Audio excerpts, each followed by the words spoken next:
2011 ಹಾಗೂ 12ನೇ ಸಾಲಿನಿಂದ ನಿವೃತ್ತಿಯಾಗಿರುವ ಎಲ್ಲ ಅಂಗನವಾಡಿ ಕಾರ್ಯಕರ್ತೆಯರು ಮತ್ತು ಸಹಾಯಕಿಯರಿಗೆ ಗ್ರಾಚ್ಯುಟಿ ನೀಡುವ ಸಂಬಂಧ ಮುಖ್ಯಮಂತ್ರಿ ಸಿದ್ದರಾಮಯ್ಯನವರ ಜೊತೆ ಚರ್ಚೆ ನಡೆಸಿ ತೀರ್ಮಾನ ಕೈಗೊಳ್ಳಲಾಗುವುದು ಎಂದು ಮಹಿಳಾ ಮತ್ತು ಮಕ್ಕಳ ಅಭಿವೃದ್ಧಿ ಇಲಾಖೆ ಸಚಿವರಾದ ಲಕ್ಷ್ಮೀ ಹೆಬ್ಬಾಳ್ಕರ್ ಹೇಳಿದ್ದಾರೆ. ಬೆಂಗಳೂರಿನ ಫ್ರೀಡಂ ಪಾರ್ಕ್ನಲ್ಲಿ ಸಂಯುಕ್ತ ಸಂಘರ್ಷ ಸಮಿತಿ ವತಿಯಿಂದ ಕರ್ನಾಟಕ ರಾಜ್ಯ ಅಂಗನವಾಡಿ ಕಾರ್ಯಕರ್ತೆಯರು ಹಾಗೂ ಸಹಾಯಕಿಯರ ಸಂಘಟನೆಗಳ ವತಿಯಿಂದ 2011 ಹಾಗೂ 12ನೇ ಸಾಲಿನಿಂದ ನಿವೃತ್ತಿಯಾಗಿರುವ ಎಲ್ಲ ಅಂಗನವಾಡಿ ಕಾರ್ಯಕರ್ತೆಯರು ಮತ್ತು ಸಹಾಯಕಿಯರಿಗೆ ಗ್ರಾಚ್ಯುಟಿ ನೀಡುವಂತೆ ಆಗ್ರಹಿಸಿ ನಡೆಯುತ್ತಿರುವ ಪ್ರತಿಭಟನಾ ಸ್ಥಳಕ್ಕೆ ಭೇಟಿ ನೀಡಿ ಮಾತನಾಡಿದ ಸಚಿವರು, ಈ ಸಂಬಂಧ ಶೀಘ್ರವೇ ನಿಯೋಗದೊಂದಿಗೆ ಮುಖ್ಯಮಂತ್ರಿ ಅವರನ್ನ ಭೇಟಿ ಮಾಡಲಾಗುವುದು ಎಂದರು. ಇಲಾಖೆಯಲ್ಲಿ ಕೆಲ ಅಧಿಕಾರಿಗಳ ಅಚಾತುರ್ಯದಿಂದ 2011ನೇ ಸಾಲಿನ ಬದಲಾಗಿ 2023ನೇ ಸಾಲಿನಿಂದ ಗ್ರಾಚ್ಯುಟಿ ಜಾರಿಗೆ ಬಂದಿದೆ. ಈ ಸಮಸ್ಯೆಯನ್ನು ಶೀಘ್ರವೇ ಬಗೆಹರಿಸಲಾಗುವುದು. ಈಗಾಗಲೇ 3-4 ಬಾರಿ ಹಣಕಾಸು ಇಲಾಖೆಯವರ ಜೊತೆ ಮಾತುಕತೆ ನಡೆಸಲಾಗಿದೆ. ಮುಖ್ಯಮಂತ್ರಿ ಅವರ ಜೊತೆ ಮಾತುಕತೆ ನಡೆಸಿ ಈ ಸಮಸ್ಯೆಯನ್ನು ಬಗೆಹರಿಸಲಾಗುವುದು ಎಂದು ಸಚಿವೆ ಲಕ್ಷ್ಮೀ ಹೆಬ್ಬಾಳ್ಕರ್ ಭರವಸೆ ನೀಡಿದರು. ಕರ್ನಾಟಕದಲ್ಲಿ ಅಂಗನವಾಡಿ ಆರಂಭವಾಗಿ 50 ವರ್ಷಗಳಾಗಿದ್ದು, ನವೆಂಬರ್ 19ರಂದು ಬೆಂಗಳೂರಿನಲ್ಲಿ ಅದ್ದೂರಿ ಕಾರ್ಯಕ್ರಮವನ್ನು ಹಮ್ಮಿಕೊಳ್ಳಲಾಗಿದೆ. ಈ ಕಾರ್ಯಕ್ರಮಕ್ಕೆ ಎಲ್ಲರೂ ಆಗಮಿಸಿ ಯಶಸ್ವಿಗೊಳಿಸಬೇಕು ಎಂದು ಕರೆ ನೀಡಿದರು. ಇನ್ನು ಯಾಕೆ ಕೊಡ್ತಾ ಇಲ್ಲ ಮೇಡಮ್ ಅಂತ ಇವತ್ತು ನಾನೆಲ್ಲ ರಾಜ್ಯದಿಂದ ಆ ಕಡೆ ಮೂಲೆಯಿಂದ ಈ ಕಡೆ ಮೂಲೆಯಿಂದ ಬಂದಂತ ಎಲ್ಲ ನನ್ನ ಅಕ್ಕ ತಂಗಿಯರಿಗೆ ಮತ್ತು ಸಂಯುಕ್ತ ಸಂಘರ್ಷ ಒಕ್ಕೂಟ ಸಮಿತಿ ಇವರ ಆಶ್ರಯದಲ್ಲಿ ನಮ್ಮ ಶಿವಶಂಕರ್ ಅಣ್ಣನವರು ಇರಬಹುದು, ಜಯಮ್ಮನವರು ಇರಬಹುದು ಮತ್ತು ನಮ್ಮ ನಾಗರತ್ನ ಅಕ್ಕನವರು ಇರಬಹುದು ಮತ್ತು ಬಹಳಷ್ಟು ಜನ, ಉಮಾ ಅವರು ಇರಬಹುದು, ಬಹಳಷ್ಟು ಜನ ತಮ್ಮ ಧ್ವನಿಯನ್ನ ನನ್ನ ಮಟ್ಟಕ್ಕೆ, ಸರ್ಕಾರ ಮಟ್ಟಕ್ಕೆ ತಲುಪಿಸ್ಲಿಕ್ಕೆ ನಿರಂತರವಾಗಿ ಎಲ್ಲರೂ ಪ್ರಯತ್ನವನ್ನ ಮಾಡ್ತಾ ಇದ್ದಾರೆ. ನಾನು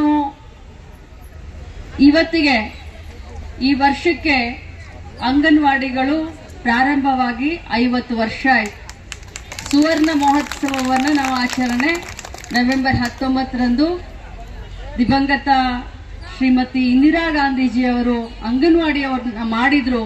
ಸೊ ಅವರ ಜನ್ಮದಿನದಂತೆ ಸುವರ್ಣ ಮಹೋತ್ಸವವನ್ನ ಆಚರಣೆ ಮಾಡಬೇಕು ಮತ್ತು ತಮ್ಮನ್ನೆಲ್ಲರನ್ನು ಕರೆದು ಆಚರಣೆ ಮಾಡಬೇಕಂತ ನಾವು ಇವತ್ತು ಸಂಕಲ್ಪವನ್ನ ಮಾಡಿಕೊಂಡಿದ್ದೇವೆ.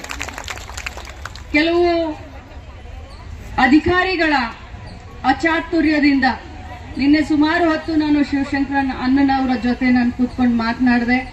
ಸುಮಾರು ಬಾರಿ ಜಯಮ್ಮನವರು ತಮ್ಮ ಕಷ್ಟಗಳನ್ನು ನನಗೆ ಹಂಚಿಕೊಂಡಿದ್ದಾರೆ. ಕೆಲವೊಂದು ಅಧಿಕಾರಿಗಳ ಅಚಾತುರ್ಯದಿಂದ ತಮ್ಮ ಗ್ರಾಜ್ಯುಯೇಟಿ 2011ರಿಂದ ನಿವೃತ್ತ ಆದರೂ ಎಲ್ಲರಿಗೂ ಅದು ಸೌಲಭ್ಯ ಜಾರಿ ಆಗಬೇಕಾಗಿತ್ತು. ಆದರೆ 23ರಿಂದ ಅದು ಜಾರಿಯಾಗಿದ್ದು ನನಗೂ ಅನಿಸುತ್ತೆ ಅದು ತಪ್ಪಾಗಿದೆ ಅಂತ ನನಗೂ ಕೂಡ ಮನವರಿಕೆ ಆಗಿದೆ. ನಾನು ಆದಷ್ಟು ಬೇಗ ಇದನ್ನ ಸರಿ ಮಾಡಲಿಕ್ಕೆ, ತಿದ್ದಲಿಕ್ಕೆ ನಾನು ಪ್ರಯತ್ನ ಮಾಡ್ತೀನಿ.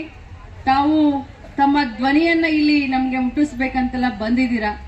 ಆದ್ರೆ ನಾನು ನಿಮ್ಗೆ ಪದೇ ಪದೇ ನೀವು ಇಲ್ಲಿ ಕೂತ್ಕೊಂಡಾಗ ನಾನು ಬಂದು ನಾನು ಮಾಡ್ತೀನಿ ಅಂತ ಪದೇ ಪದೇ ಹೇಳ್ತಾ ಇದ್ದೀನಿ. ಏನು ಸರ್ಕಾರಕ್ಕೆ ಕೂಡ ಏನು ದೊಡ್ಡ ಹೊರೆ ಏನು ಆಗೋದಿಲ್ಲ, ನನಗೂ ಗೊತ್ತಿದೆ, ಲೆಕ್ಕಾಚಾರ ಎಲ್ಲ ನನ್ನ ಎದುರುಗಡೆ ಇಟ್ಟಿದ್ದಾರೆ. ಆದ್ರೆ ತಾವು ಸ್ವಲ್ಪ ತಾಳ್ಮೆಯಿಂದ ಇರಿ. ಇಷ್ಟು ದಿನ ತಾಳ್ಮೆಯಿಂದ ಇದ್ದೀರಾ.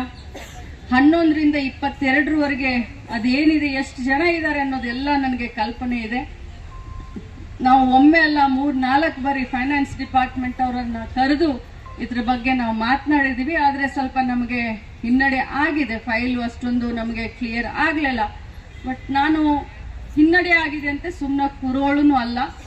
ಮತ್ತೆ ಈ ಕಾರ್ಯಕ್ರಮವನ್ನು ಮುಗಿಸ್ಕೊಂಡ ತಕ್ಷಣ ನಾನು ಒಮ್ಮೆ ಇಲ್ಲಿ ಭಾಷೆ ಕೊಟ್ಟಿದ್ದೆ. ನಿನ್ನೆ ನನಗೆ ನೆನಪು ಮಾಡಿದ್ರು, CM ಅವ್ರ ಹತ್ರ ಒಂದು ಟೈಮ್ ತಗೊಳ್ತೀನಿ ಅಂತ ಹೇಳಿದ್ರಿ ಮೇಡಮ್ ಅಂತ. ಸೊ CM ಅವ್ರ ಹತ್ರ ಟೈಮ್ ಆದ್ರೂ ತಗೊಳ್ತೀನಿ, ಇಲ್ಲ ಅಂತಂದ್ರೆ ಇವ್ರನ್ನಷ್ಟೇ ಕರ್ಕೊಂಡು ಹೋಗಿ ನಾನು ಮಾತಾಡಿ ಫೈನಾನ್ಸ್ ಡಿಪಾರ್ಟ್ಮೆಂಟ್ ನಲ್ಲಿ ಇದನ್ನ ಕ್ಲಿಯರ್ ಮಾಡಿಸ್ಕೊಡ್ತೀನಿ ಅನ್ನುವಂತ ಮಾತನ್ನ ಹೇಳ್ತೀನಿ.